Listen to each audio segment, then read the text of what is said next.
क्योंकि the law of attraction ये कहता है कि अगर आप कंप्लेन करेंगे तो आपकी ज़िंदगी में ऐसी सूरत हाल मज़ीद आएगी कि जिसमें आपको कंप्लेन करनी पड़ेगी। शायद मैं भी पाकिस्तान में नहीं दिखता था,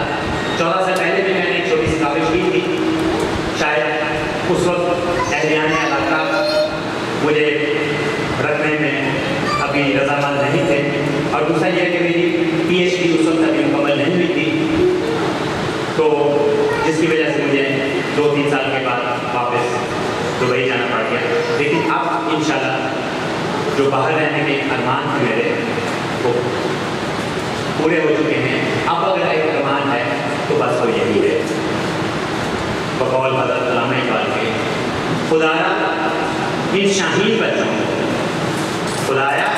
इन शाहीन बच्चों को फिर से फॉलो कर दे, खुदाया आबू मेरी